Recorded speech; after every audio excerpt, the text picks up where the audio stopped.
नमस्कार दोस्तों, मैं हूं प्रसेनजीत और आप देख रहे हैं प्रोश प्रेजेंट। आज की इस वीडियो के माध्यम से मैं असम के ईस्ट कार्बी आंगलोंग जिला का मुख्यालय डिफू से असम का सबसे बड़ा शहर गुवाहाटी तक मेरा बस से सफर का एक्सपीरियंस के साथ कुछ इन्फॉर्मेशन शेयर करने वाला हूं। तो चलिए शुरू करते हैं। सबसे पहले गुवाहाटी जाने के मकसद से सुबह के करीब 3:30 बजे में डिफू रेलवे स्टेशन के पास बस स्टैंड में पहुंच गया और आज का ये जर्नी में साल 2024 की फरवरी महीने में कर रहा हूँ। तो ये है मेरा बस जो पहले से यहाँ पर खड़ा है, जिसके माध्यम से आज मैं यात्रा करने वाला हूँ। ये KAAC ट्रांसपोर्ट यानी Karbi Anglong autonomous council transport की बस है। यहाँ के ज्यादातर स्थानीय लोग KAAC ट्रांसपोर्ट की बसों को शॉर्ट में काउंसिल बस बोलते हैं। और ये है कारेंग ट्रेवल्स, ये भी डिफू गुवाहाटी रूट पर चलती है। ये कारेंग बस इस KAAC ट्रांसपोर्ट के पहले यहाँ से जाएगी। तो ये है इस Karbi Anglong autonomous council transport bus का केबिन। इस बस का केबिन को बहुत सिंपल रखा है, मतलब कोई फूल वगैरह से नहीं सजाया है। और यह है इस बस का अंदर का हिस्सा, जहाँ 2x2 पुशबैक सीट है। इस बस का सीट पर लेग रेस्ट, बोतल होल्डर, मैगजीन होल्डर, हैंडल और हैंडल के साथ एक कैरी बैग होल्डर भी है।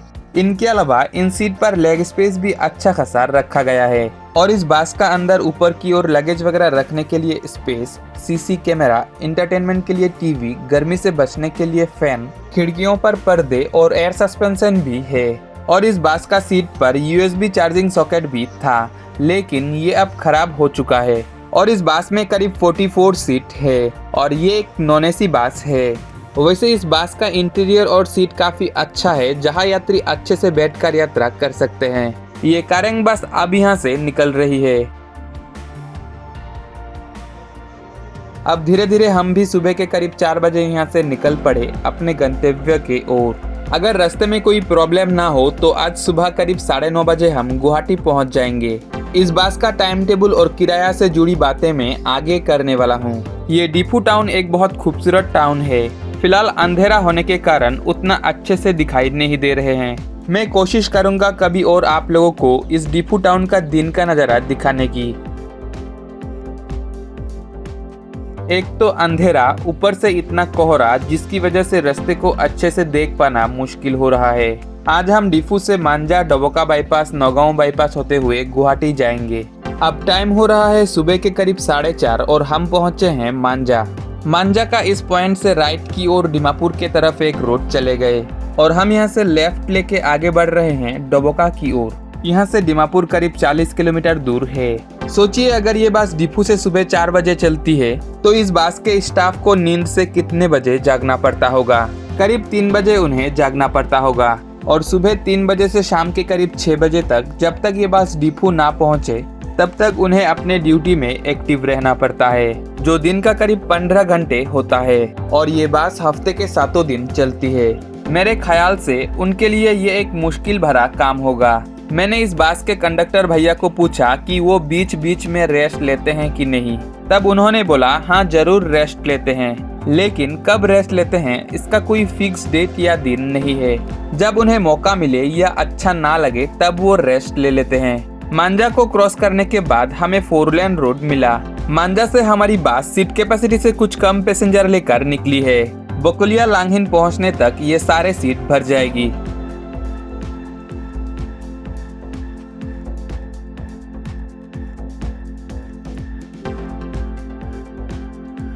अब धीरे धीरे रात ढल के सुबह होने लगा।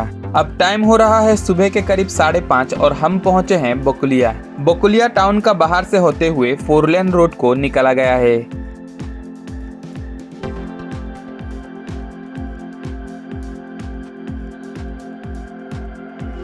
करीब 2 मिनट यहाँ पर रुकने के बाद फिर से हम चल पड़े अपने गंतव्य के ओर।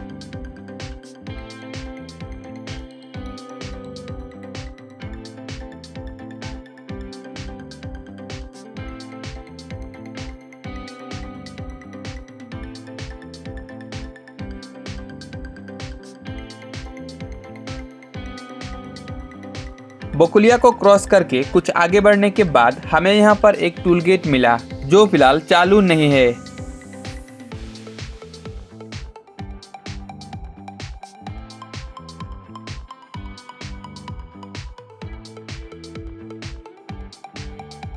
टूल गेट को पार करके फिर से कुछ आगे बढ़ने के बाद अब हम लांगहिन पहुंचे हैं। यहाँ पर भी करीब 2 मिनट हमारी बस रुका।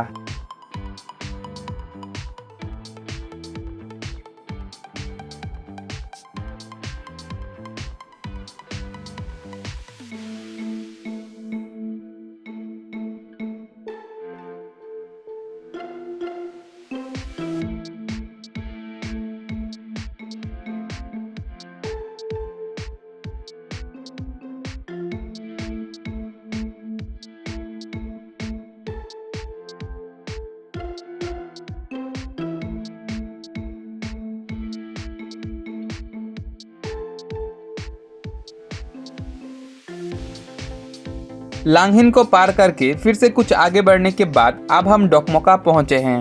बकुलिया टाउन की तरह डोकमोका टाउन का भी बाहर से होते हुए 4 लेन रोड को निकाला जा रहा है। 4 लेन रोड को टाउन के बाहर से होते हुए ले जाने से टाउन का अंदर रोड के आसपास दुकानों को नहीं हटाना पड़ता है और जिस गाड़ियों का टाउन के अंदर कोई काम नहीं रहता है वो उस टाउन के बाहर बाईपास होते हुए चले जाते हैं, जिससे टाउन का अंदर जाम भी कम होता है।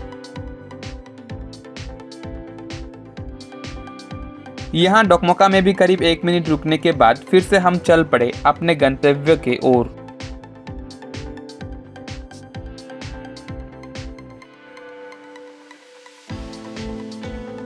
अब हम NH-29 पर चल रहे हैं।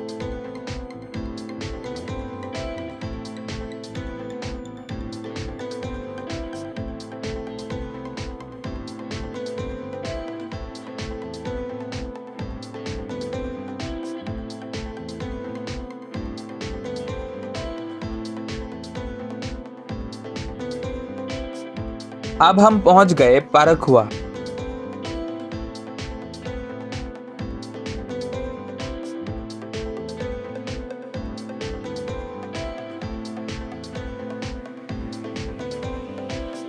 यहाँ पर ईस्ट कार्बी आंगलोंग जिला की सीमा खत्म हो जाती है और हुजाई जिला की सीमा शुरू। वैसे आगे आसाम की और भी कुछ अलग अलग जिले से होते हुए हम गुजरेंगे, लेकिन उन जिले का सीमा कहाँ पर है मुझे नहीं पता। पारखुआ तक 4 लेन रोड का ज्यादातर काम हो चुका है, लेकिन पारखुआ से आगे का काम अब चल रहा है। उम्मीद है अगले 1 से 1.5 साल के अंदर ये रोड तैयार हो जाएगा। इस रोड से होते हुए डिफू, दीमापुर, कोहिमा और इम्फल के गाड़ियाँ चलती है।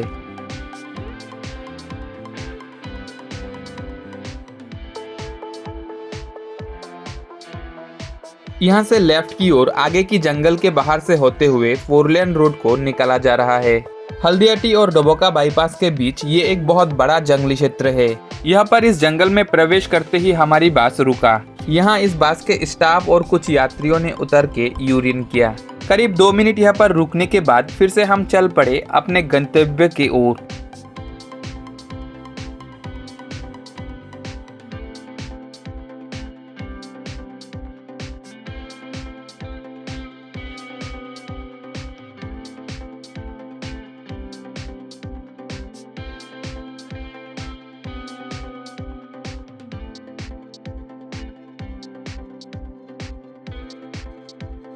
यहाँ देखिए बंदरों की एक झुंड। यहाँ अक्सर एक साथ काफी सारे बंदर दिखाई देते हैं, जिनको लोग अपने गाड़ियों से केले वगैरह खिलाकर जाते हैं। मेरे ख्याल से इस जंगल के बाहर से होते हुए 4 लेन रोड को बनाने का 2 बड़ा फायदा हुआ। सबसे पहला तो इस जंगल का पेड़ काटना नहीं पड़ा और दूसरा रात के टाइम जंगली क्षेत्रों को पार करने का जो एक डर रहता है वो भी खत्म हो जाएगा।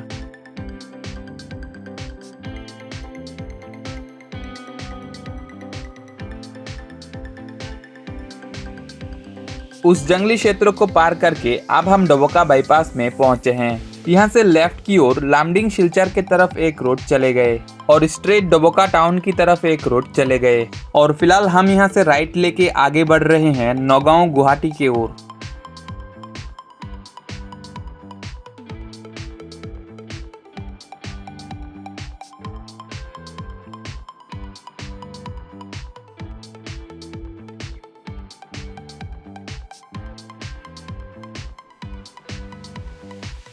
डोबोका बाईपास को पार करके कुछ आगे बढ़ने के बाद अब हमें यहाँ पर इस रूट का पहला एक्टिव टूल गेट मिला। डिफू से गुवाहाटी के बीच फिलहाल इस रूट पर कुल 3 एक्टिव टूल गेट मिलते हैं, जिनमें से अब तक हमने एक टूल गेट क्रॉस किया। आगे हमें और 2 मिलने वाले हैं। मैं कोशिश करूंगा आप लोगों को आगे का दोनों टूल गेट दिखाने की।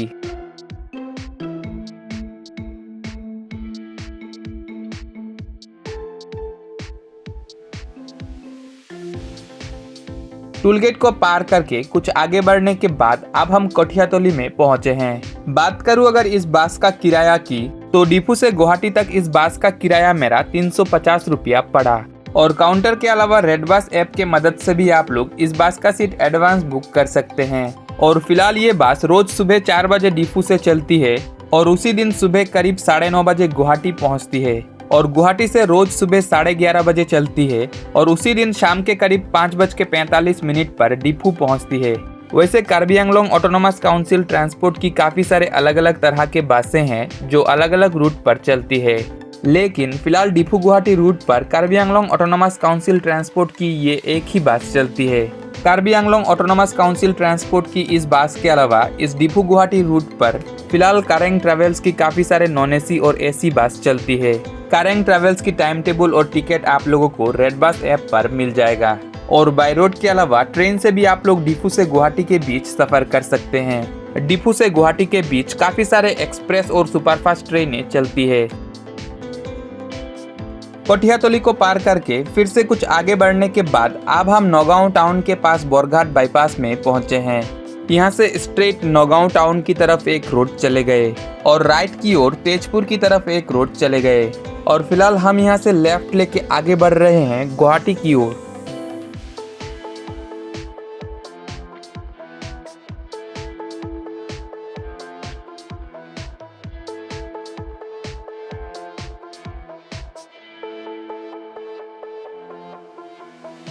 यह है कारेंग ट्रेवल्स जो गुवाहाटी से सुबह 5 बजे चलती है और उसी दिन सुबह करीब 11 बजे डिपू पहुंचती है।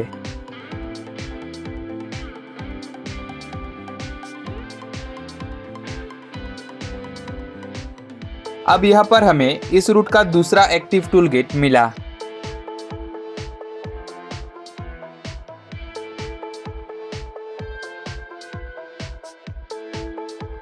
उस टूल गेट को पार करके फिर से कुछ आगे बढ़ने के बाद अब हम रोहा पहुंचे हैं।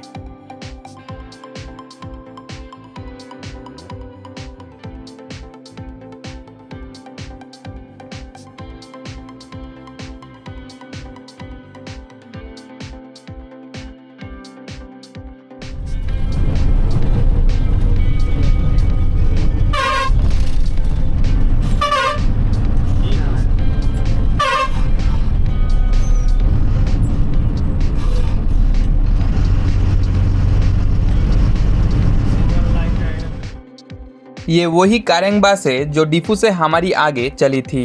ये बस यहाँ पर चाय नाश्ता के लिए रुका। यहाँ आसपास किसी होटल में हमारी बस भी रुकेगा।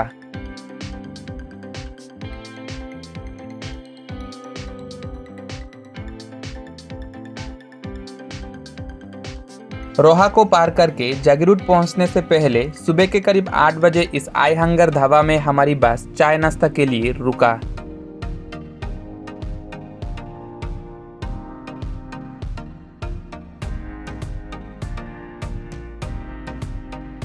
यहाँ सुबह सुबह हमें गर्मा गर्म पूरी सब्जी मिला। यहाँ पूरी और ये चना दाल आलू का सब्जी खा के बहुत अच्छा लगा। इस ढाबा में यात्रियों के लिए काफी साफ सुथरा शौचालय की व्यवस्था है। बात करूँ अगर इस बस का बॉडी और चेचिस की, तो ये एक अशोक लेलैंड की BS6 चेचिस पर गुवाहाटी के पश्चिम बोरागांव में स्थित राजू मोटर वर्क्स ने इस बस का बॉडी बनाया। करीब 20 मिनट इस ढाबा में रुकने के बाद फिर से हम चल पड़े अपने गंतव्य के ओर।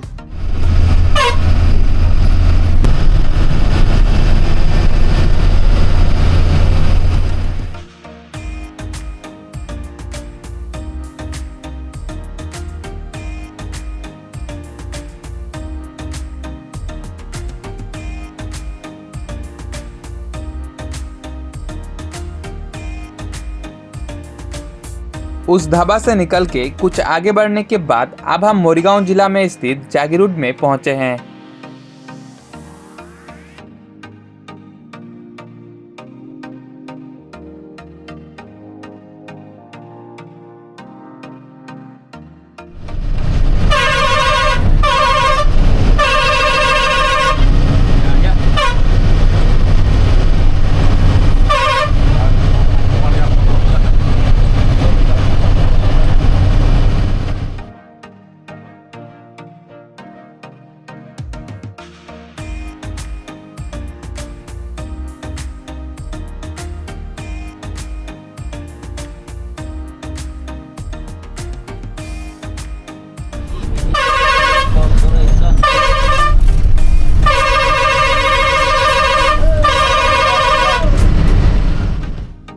जागी रूट को पार करके फिर से कुछ आगे बढ़ने के बाद हमें यहाँ पर इस रूट का तीसरा एक्टिव टूल गेट मिला।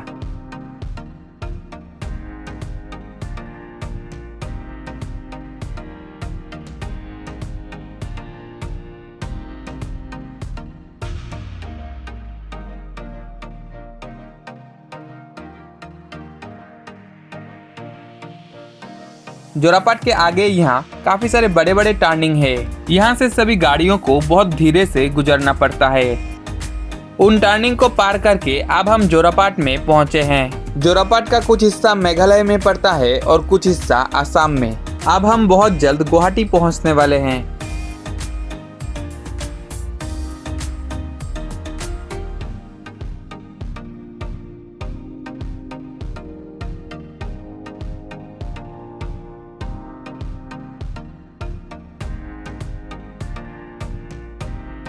अब यहाँ पर एक फ्यूल स्टेशन पर फ्यूल रिफिल करवाने के लिए हमारी बस रुका।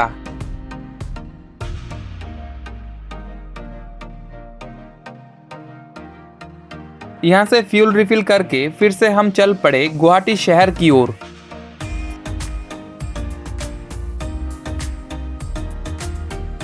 अब हम खानापारा में पहुंचे हैं।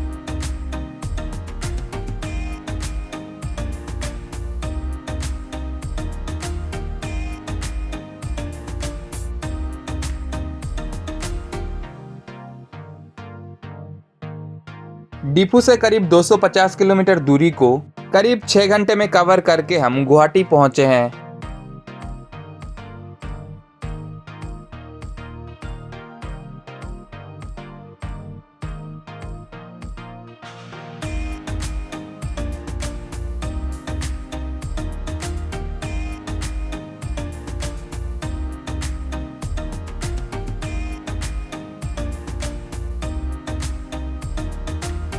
अब टाइम हो रहा है सुबह के करीब 10 और हम प्रवेश कर रहे हैं गुवाहाटी आईएसबीटी में। ये गुवाहाटी आईएसबीटी एक बहुत बड़ा क्षेत्र लेकर गुवाहाटी रेलवे स्टेशन से करीब 10 किलोमीटर दूर आहूम गांव में स्थित है। यहाँ से पूर्वोत्तर भारत की लगभग हर प्रमुख शहर के लिए बस मिलता है और यहाँ से AC, non AC, seater, sleeper जैसे कई तरह की एक से बेहतर एक बस चलती है। और यहीं पर खत्म होता है मेरा आज का ये सफर। ये बस करीब 1.5 घंटे के लिए यहाँ पार्क हो गया और वापस 11:30 बजे यहाँ से डिफू के लिए जाएगी। बात करूँ अगर मेरे इस जर्नी एक्सपीरियंस की, तो ओवरऑल मेरा एक्सपीरियंस अच्छा रहा। बस बुरा लगा इस बस को पकड़ने के लिए मुझे आज सुबह 3 बजे नींद से जागना पड़ा।